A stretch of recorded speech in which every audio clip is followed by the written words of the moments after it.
Cápsula de entrevista. Día Internacional contra la Homofobia, Transfobia y Bifobia en contexto salud.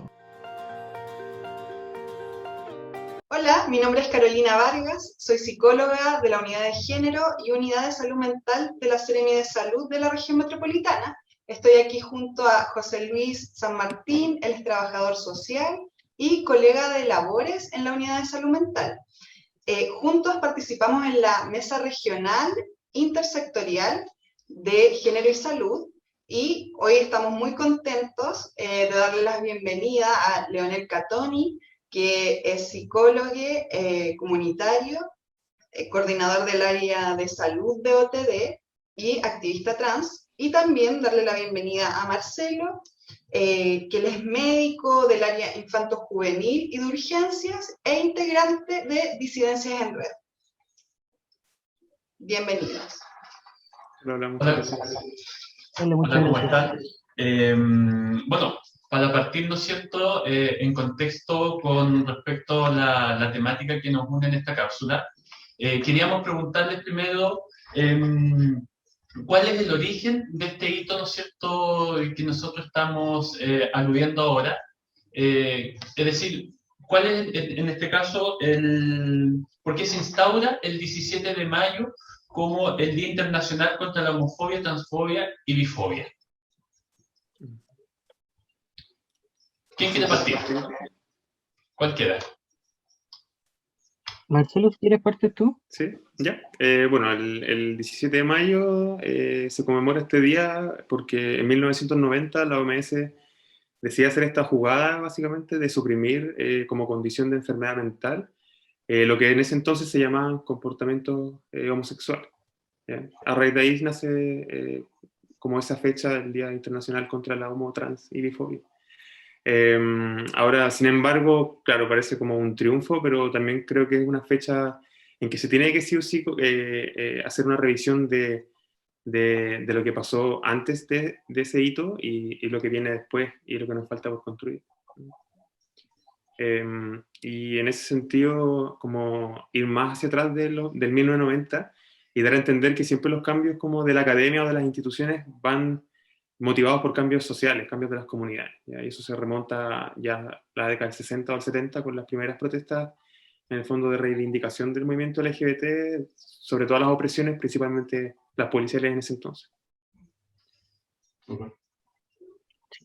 A mí me gustaría complementar también que si bien en 1990 se sacó la homosexualidad, digamos, de los diagnósticos de la OMS,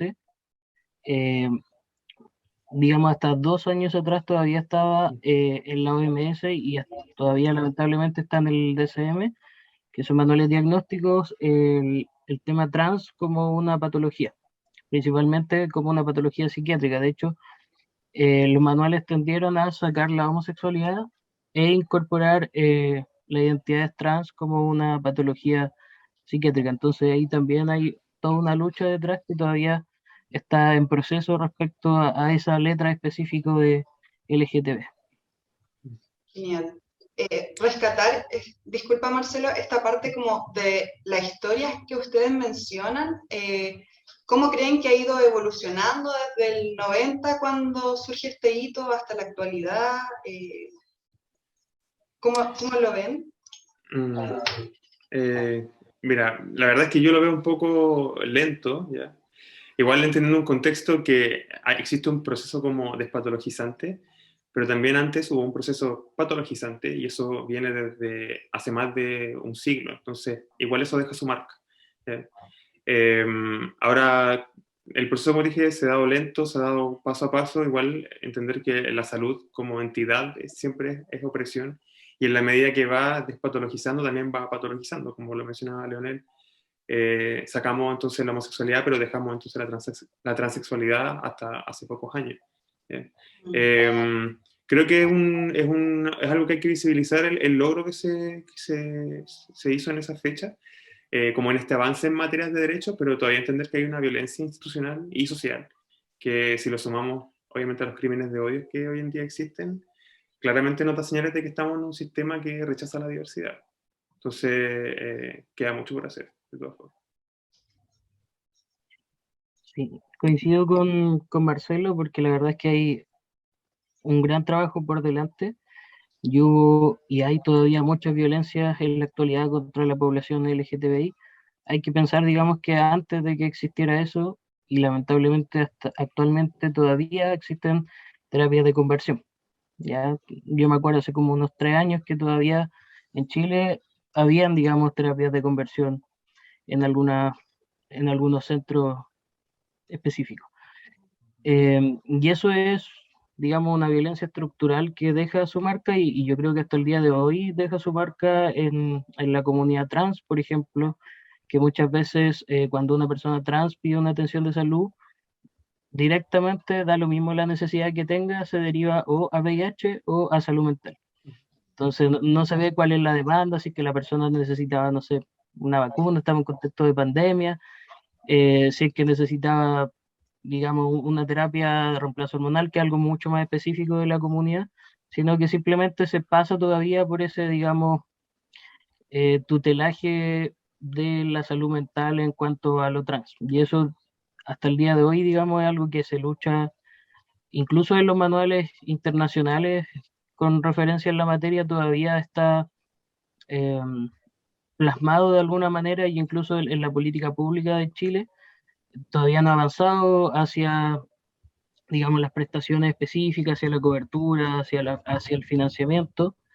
Y yo creo que también es porque hay una brecha de formación en las carreras ligadas a la salud. Entonces muchas veces no es que los funcionarios tengan, digamos, un dolo cuando tienen que atender a una persona de la comunidad, sino que muchas veces la formación en el área de la salud y también en las ciencias sociales está ligada a atender a una persona que no es LGTB, es decir, una persona que es cisgénero, que no es trans y que es heterosexual. Entonces, cuando en las consultas, digamos, sale esa norma, ahí se dan las violencias muchas veces por esta falta de conocimiento y también a veces por también algunos prejuicios que todavía existen y también porque todavía tampoco se ha incorporado mucho el enfoque de derechos humanos en todo el tema de salud. Y también agregar ahí como a nivel más de clasificación como diagnóstico, a pesar de que se han hecho cambios, por ejemplo, hoy día todavía se mantiene, o lo que se visibiliza más es este diagnóstico de la disforia de género, que habla de este como malestar o incomodidad que va asociado a, muy entre comillas, la verdad es que odio ese término, pero la incongruencia entre tu sexo asignado al nacer y tu identidad, en el fondo. Y aún así ese diagnóstico tiene críticas o la comunidad exige como ir un paso más allá, porque en el fondo se hace el foco en lo individual, cuando esto es algo sistemático, es algo social. La incomodidad no viene por el quién soy yo, sino por el cómo los demás me aceptan. Claro, aparte que genera estigmatización sobre el propio cuerpo, como per se, no sé, te ponen un diagnóstico en donde tú te tienes que sentir mal con tu cuerpo, y ahí también muchas veces se generan intervenciones no consensuadas. Entonces podríamos decir que actualmente las personas LGBT más sí viven discriminación en espacios de salud. Sí, de todas formas. Sí, totalmente. De hecho, son discriminaciones yo creo que cruzadas. Por ejemplo, en general, una persona vive como una interseccionalidad respecto como a las discriminaciones que puede vivir en salud. Por ejemplo, no va a ser lo mismo que un hombre blanco gay vaya a una clínica privada que un hombre racializado, también en este caso gay, por ejemplo, para tener el mismo ejemplo, vaya a un consultorio en una población de Chile y más rural. No va a ser lo mismo y menos aún, por ejemplo, si va a una mujer trans, migrante, no heterosexual, trabajadora sexual, a un consultorio. Como que las violencias se van replicando y se van sumando dentro de lo que vivimos en el contexto social. De hecho, la población trans en general es una población que no se encuentra inscrita en los centros de atención de salud primaria y que en general no acudimos a los centros de salud, excepto que ya estemos en un riesgo vital. Sí, en el sentido, y aportando a lo de Leonel, claro, el que dice que no hay discriminación básicamente se está poniendo una venda en los ojos. ¿Ya? La señal más clara de eso es lo último que mencionaba, Leonel, de cómo esta parte de la población decidió migrar del servicio de salud porque no era un espacio seguro. Y yo creo que ahora recién se está formando eso y un poco pega del sistema de salud ganarse de nuevo esa confianza. Ahora, hablando de discriminación, igual es importante como abrir el abanico. De repente se nos viene muy como a la mente la imagen de la ofensa, del grito, de la violencia física o del negarse la atención. Son discriminaciones por efecto, quizás con una carga emocional intensa, pero las hay otras menos intensas y que no necesariamente por eso son menos importantes. ¿Ya? Por ejemplo, cuando no se respeta el nombre social en la ficha o al pedir exámenes, cuestionamientos respecto a tu transición que se hace por parte del personal, las miradas respecto o preguntas en relación a tu expresión de género, comentarios que se tiran a la ligera y que no solamente frente a un paciente, sino que también por la espalda. Y ejemplo en ese sentido hay un montón. Y también las hay como... ¿Cómo, perdón? No, es que quería un poco como reforzar eso que tú estabas comentando, quizás como llevarlo a esta parte súper práctica como tú lo estás haciendo, que en el fondo, como un profesional de salud o como un equipo, ¿no es cierto?, podría efectivamente identificar actitudes o conductas fóbicas en ese sentido, ¿no es cierto?, cuando muchas veces, como dices tú, no necesariamente están asociadas a actitudes o conductas violentas directamente, sino que de repente, claro, muchas conductas que están normalizadas o que son parte como del hábito de funcionamiento de todos nosotros y que claramente no tenemos conciencia de ellas. Entonces, ¿cómo las logramos identificar? ¿Y qué podemos hacer en ese sentido? Uy, es difícil eso en verdad. Porque, claro, como contaba, hay muchas discriminaciones que son por efecto, pero también hay otras que son por omisiones y que parecen ser como algo más individual, pero también son del sistema, en el sentido de que hoy en día no hay instancias de formación en materia de género, la mayoría de las instancias son voluntarias, ¿ya? Y por otro lado tampoco tenemos un sistema como con un programa nacional, con recursos públicos destinados hacia las diversidades. ¿Ya? Ahora, ¿cómo identificarlo? Lo difícil es que lo mismo que mencionabas tú, como está tan naturalizado que en el fondo requiere un esfuerzo propio de colocarse este lente y para ser capaz de ver estas conductas. Y ese esfuerzo propio es donde un poquito suele ser la piedra tope. Ahora, pucha, entender que... a ver, lo que se está dando ahora es un cambio de paradigma, ¿ya? Con respecto al género y la identidad de género. Y ante cualquier cambio uno tiene que ser consciente de la posición, en el fondo, de dónde estoy opinando, de cuál es mi vereda, porque al final el que yo logre entender las problemáticas de la comunidad tiene que ver netamente con un tema de respeto y de empatía. Y yo conociendo mi propia posición, entonces se hace mucho más fácil ese ejercicio al escuchar otras realidades sin un juicio. ¿Ya? Para eso hay, desde lo concreto, como test de autopercepción o algo así, pero fuera de eso, como te digo, es algo súper, súper difícil de responder. Quizá un poco apelar también a la autorreflexión, pues, a la autocrítica y uno ir viendo efectivamente cómo se está comportando respecto del otro y esa capacidad empática también que uno puede tener ante la condición. Claro. Y bueno, y eso va siempre ligado a la educación. Como decía, las instancias son voluntarias. Esto debería ser actos, parte de las mallas curriculares, básicamente. Y también generar instancias como de visibilización. Deberían levantarse observatorios de conductas fóbicas dentro de establecimientos, que eso tampoco existe mucho. Entonces, ni siquiera los servicios de salud para los propios profesionales o integrantes es un espacio seguro.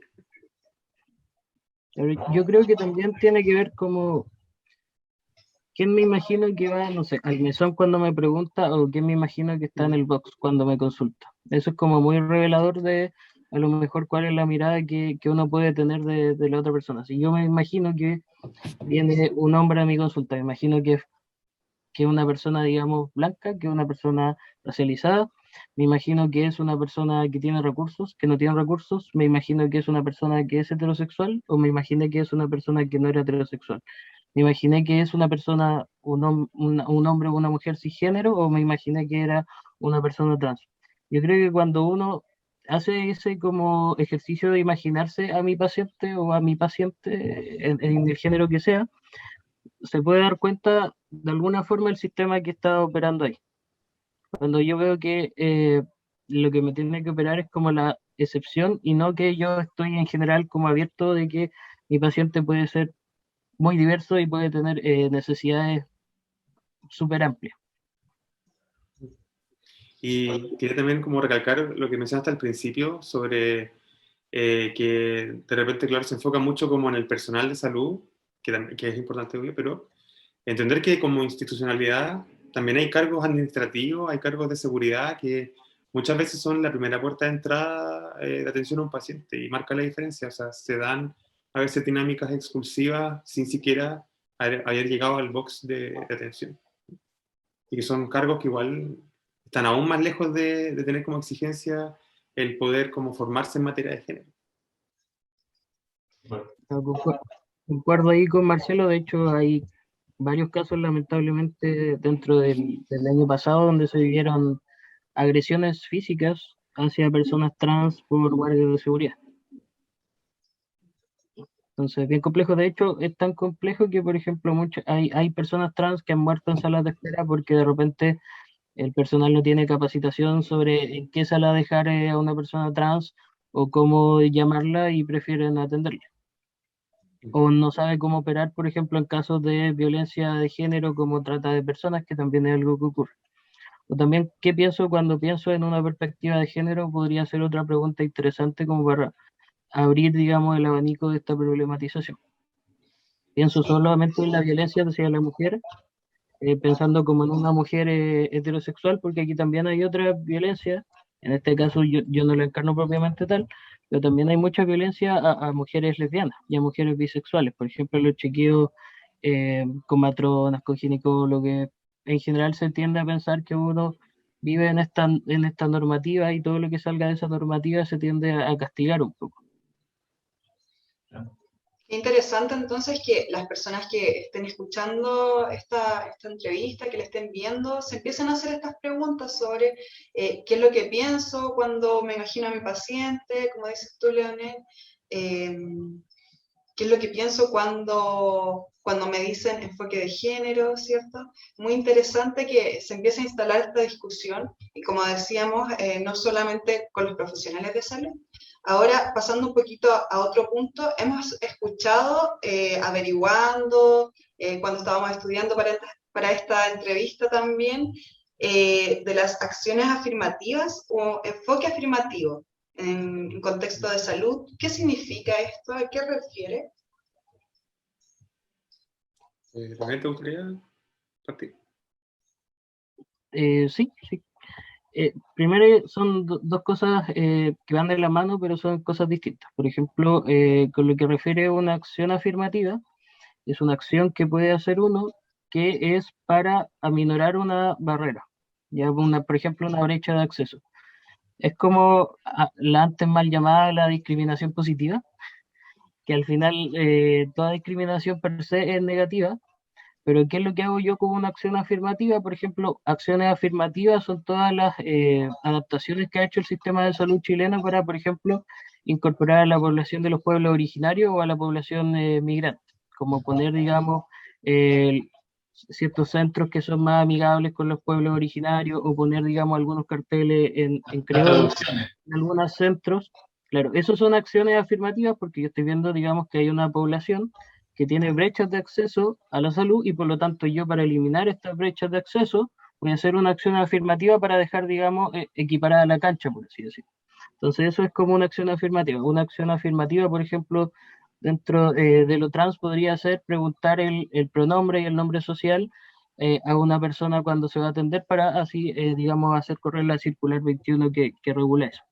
Ya, eso es lo que tiene que ver con acciones afirmativas. Cuando nos referimos a enfoque afirmativo, principalmente en lo que respecta a la comunidad LGTBI, nos estamos refiriendo ya a un enfoque más de la atención propiamente tal, que busca, digamos, afirmar la identidad o la orientación sexual de la persona. Ya no cuestionarla, no ponerla en tela de juicio, digamos, sino que ser un digamos, apoyo como profesional que pueda, digamos, permitirle a la persona que va a consultar en este caso el desarrollo más integral de acuerdo a su propia identidad y de acuerdo a sus propias necesidades. Sí. Y un poco agregando a eso también, como quizás para dejar en claro también por qué es más importante todavía, es que el enfoque afirmativo y las terapias afirmativas, además de buscar disminuir la brecha, también buscan aliviar un estrés. ¿Ya? O sea, existe hoy en día un modelo como estrés de minorías, entendiendo a las minorías no como desde un punto de vista cuantitativo, sino como algo como minorización. Y que lo que viene a hacer es visibilizar el impacto psicológico negativo que tiene como esta reacción de la sociedad frente a las diversidades. Entonces el enfoque afirmativo no solamente es la brecha, como digo, sino también aliviar un padecimiento que se genera producto de constructos sociales, ¿ya? Que parecieran ser como cosas externas, pero de repente también se internalizan. Estamos hablando que la comunidad suele tener o generar estados de expectación o de autovigilancia, estar reactivo a cualquier situación de posible amenaza, y que después eso ya también en grados mayores puede llevar a un rechazo personal, y eso se traduce finalmente en trastornos de ansiedad, depresión, ideación suicida, etcétera, etcétera. Entonces también es algo terapéutico. En relación también un poco a todos estos temas que han ido saliendo, que hemos ido tocando, que claramente son muy interesantes desde el punto de vista de la atención y desde el enfoque sanitario,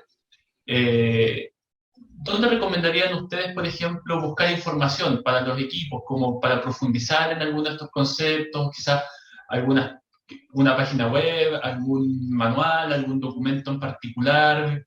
¿Qué recomendarían si alguien quiere, en este caso, no sé, profundizar más su conocimiento en el tema? Bueno, hay mucho material, aunque yo siempre pienso que hay que ser bien reflexivo cuando uno analiza el material que encuentra. Por ejemplo, nosotros tenemos nuestra página web que es www.otdchile.org, y ahí pueden, si ustedes buscan, pueden encontrar un modelo de acompañamiento afirmativo, que es el modelo que nosotros implementamos en la organización. Y si buscan OTD Chile también en YouTube, ahí también hay un video, por ejemplo, de lo que son los conceptos básicos, cuando pensamos, por ejemplo, en la sigla LGTBIQ, o cuando pensamos en las 4 dimensiones de la sexualidad, por ejemplo, la expresión de género, la identidad de género, la orientación sexual y el sexo biológico. Súper. También hay otros manuales que fueron generados por el Colegio Médico, manual de género, de formación en género. También está la Asociación Mundial para la Salud Transgénero, que tiene una norma de atención. Y bueno, por ahí también les podemos facilitar algunos manuales como de prácticas afirmativas, de cómo generar espacios seguros también, etc. Genial.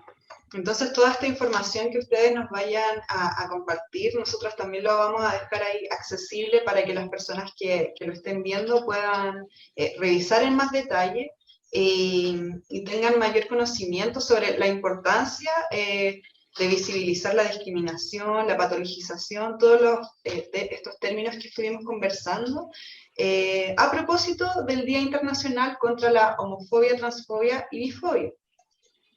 Bueno, dicho esto, y ya para ir dando cierre a esta entrevista, que cierto, la idea es que fuera más o menos breve, y que dejara a los equipos con ganas de saber más, ¿cierto? Les queremos agradecer por su participación, por las respuestas que nos dieron a estas preguntas que nosotros nos planteamos. Esperamos que en salud sigamos avanzando para la despatologización y no discriminación de las personas LGBTIQ+. Y queríamos preguntarles si les gustaría dejar como algún último mensaje cortito para los equipos de salud, para las personas en general que estén viendo esta entrevista.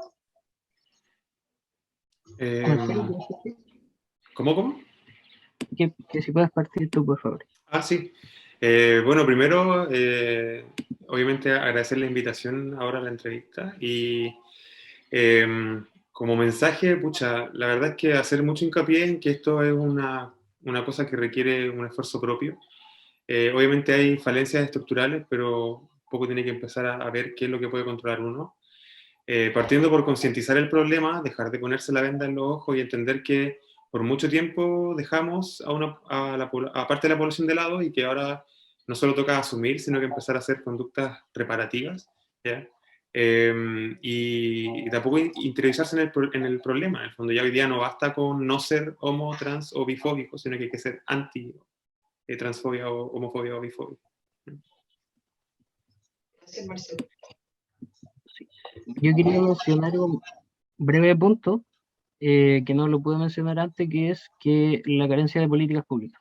Si bien, digamos, los funcionarios de salud, específicamente, digamos, en salud pública, donde hay más brecha a veces, tienen que, digamos, ojalá podamos sensibilizarles para hacer este ejercicio, digamos, de aminorar esta brecha.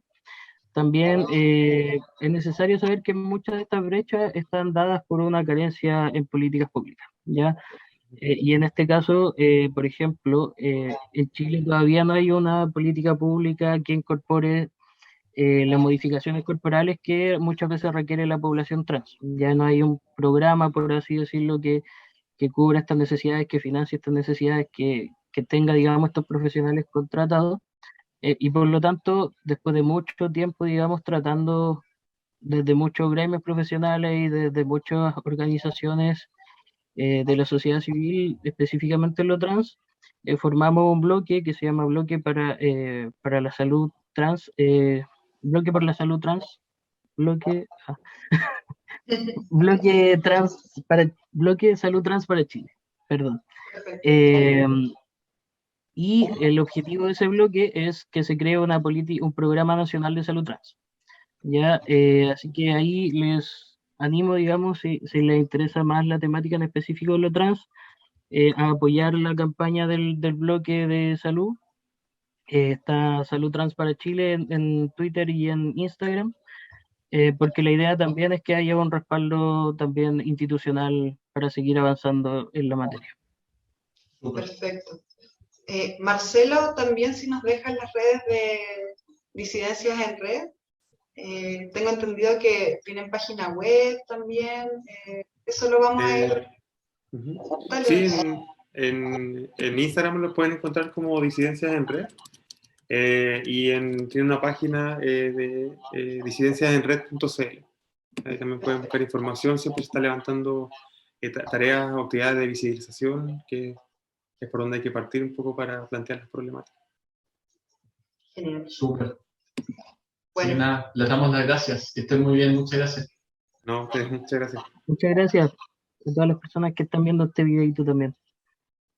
Gracias. Gracias.